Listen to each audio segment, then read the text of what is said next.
Hi guys, so this is Robert from internetsalesguide.com. So I want to put a couple of more words into the education-driven sales model. A little bit more basics and more number crunching. So this is the first time I do a video where we use this format, right? But I have some numbers that I want to run through in a presentation to give you some background into why I believe the education-driven sales model is such a superior way of driving a sales organization. So the idea of the education-driven sales model is that the centerpiece of your sales organization basically is a sales school. So it is a education where you can feed young talent in, and then basically at the end of it, you're going to have high-performing sales professionals. So the entire idea is that you create a formalized education, sales education. I think this is a huge advantage because you don't have that in the world. So you can't do like a bachelor in sales, you can't do a master, a PhD in sales. So many salespeople that we meet are people who have learned by doing from different organizations, different models, have read different types of material. So therefore it can be hard to have a uniform way of running a sales organization. But by basically creating an education that teaches people everything from scratch all the way up to being a seasoned closer and account executive um, is a huge advantage in my belief. So why do I think that the education-driven sales model is so interesting? So I read a couple of books by a guy called Andreas Grove who had some really good points when it comes to education and managerial education. So basically, he's a former CEO of Intel, wrote two books, Only the Paranoid Survive and High Management Output or High Output Management.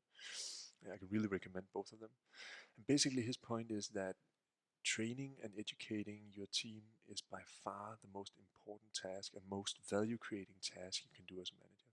And I really believe that. So I try to look into the unit economics of a sales organization where you use an education-driven sales model.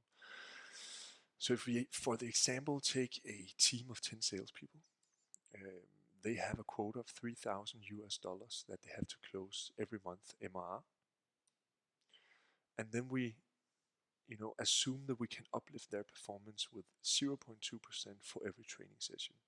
Um, I really believe that that is a conservative number. I think you can do much better than that if you look across any an average sales organization. Basically, the way that you run the education-driven sales model is that you have training sessions every week. So you do 90 minutes training session. At the end of that training session, every person on the team has one point that they have to focus on in the following week, so they get homework, and that's what they have to improve on. And then the week after, you do more sales training. They either get a new point or they keep the same point. So you all of the time focus on that most critical part to improve on every single team member. I have seen this work, and you can definitely do the uplift more than 0.2% on the average sales organization. Obviously, if you have a room of only superstars, you're a really lucky company, but then it can be very difficult, right? But even in that point, I still believe that you could continuously increase and uplift the performance of your team. So we believe the uplift from every training session can be 0.2% conservatively. That means the uplift every month will end up at 0.8%. That means you're going to have almost a 10% uplift in performance across your sales team within a year.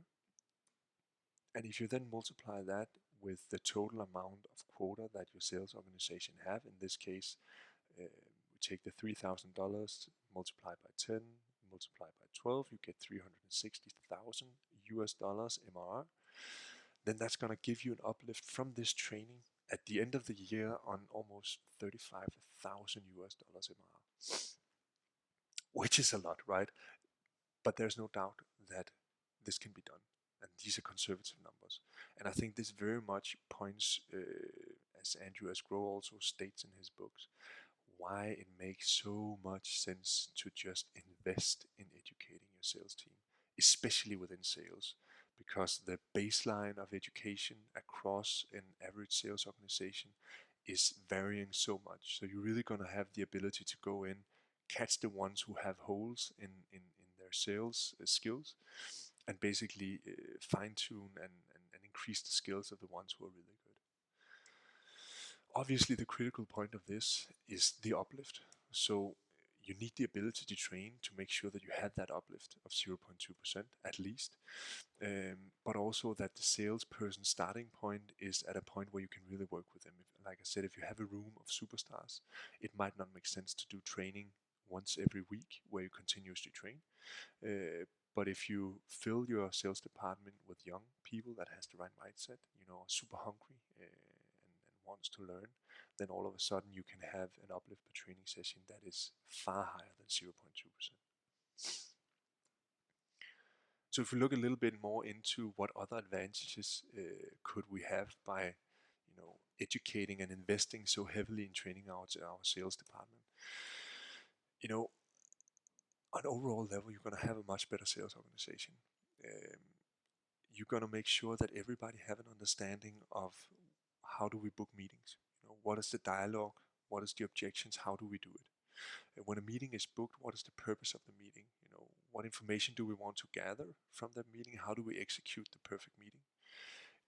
You know what it will take to add opportunities to the pipeline. You know what it will take to drive opportunities through the pipeline, to close them, and then put them into account management to make sure that they grow forever and ever as happy customers, right? So all of these different elements, you're gonna have a unified way of talking, setting expectation.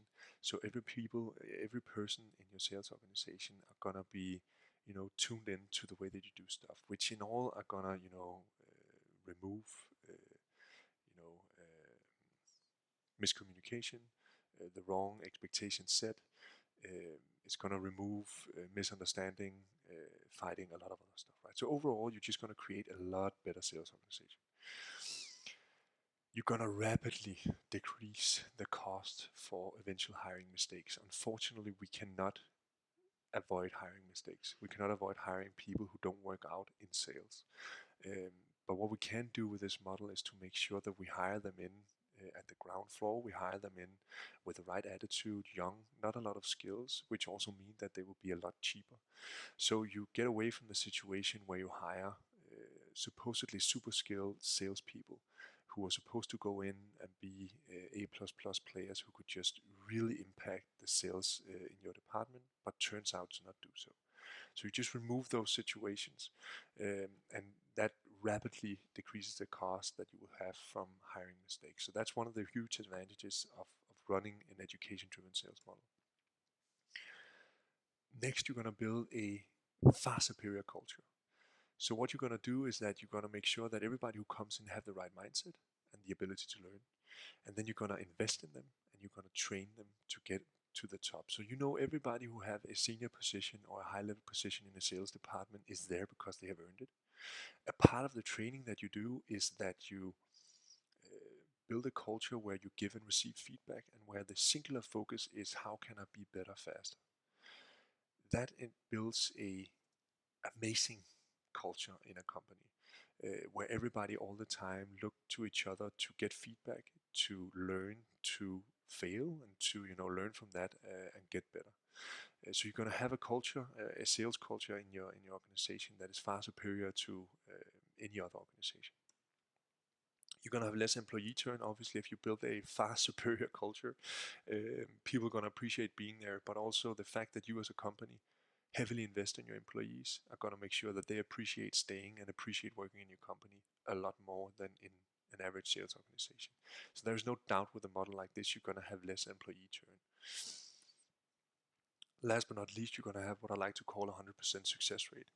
That doesn't mean that everybody will be successful in your company, but what you will have is that everybody who have grown past a sales development rep stage will probably be 100% successful, because you're only going to take people who learn rapidly, who have the right mindset, who work super hard, and who really are advocates of this culture that you're trying to build. And those are the only people that you're going to promote. So you're going to be able to much better control the culture and control the people who really run the culture in your company. So what are the challenges? The evident challenge is setting up the sales education, right? So many organizations don't know how to do this. They don't have a formalized system of teaching people, how do you book the meeting? How do you ask? What do you say? How do you handle the objections? When you do the meeting, how do you do the meeting? And have that as a unified process all the way through to the end. Making sure that you can teach people how to do it. Making sure that you have a formalized way for every type of talent and every skill level to really be successful is quite difficult and very, very challenging. So setting up the sales education, making sure that you have that in place is obviously by far the most critical point. That being said, once that is done and that investment is made, I mean, you're gonna get the investment back tenfold. It's probably the best return on investment you can ever get is going in and really invest in doing a sales education as a part of the way you run your sales education or your sales organization. Then obviously a challenge is to find that person who can both lead and who can also train. So you need somebody, if you're a startup, that first salesperson is going to be really, really important because it should be somebody who can basically sell, who can increase the top line of your company, but also when you start adding people to your company who can really train them, who can really get them into a point where they rapidly increase their skill level and become super successful really fast. If you are a larger, more established company who have a sales organization and you're looking into, how do we do this? How do we set up a sales education so we keep, educating our team and our people every single week? You're still going to need somebody who can, in my opinion, both train and sell. I don't think it makes sense to just hire in a full-time sales trainer. It's not the same thing as having a successful person who can actually jump on the call and sell doing the sales training. So you need to find that right individual to basically run that sales education that you're going to build. Once you've done that, I mean, like I mentioned before, the return on investment on a program like this is out of the sky. So definitely worth the investment. That's it for me. So if you have any questions, I mean, we run this at 24 slides. I talked to some other companies who run similar stuff, right? But right now we're figuring out across different organizations, how can you best do this? How can you best build the education in? How can you best run it? How can you best drive it? If you have questions, let's start the dialogue. I'd love to hear how you guys are doing it, how you work with sales education, whether or not you would find it interesting, whether or not we could reach some unit economics that are as interesting as the one that I just showed you in this slide deck. So send me an email either at robert@24slides.com or just add me to Skype and then we can have a talk about it. I think that's it for me. Take care out there. Bye.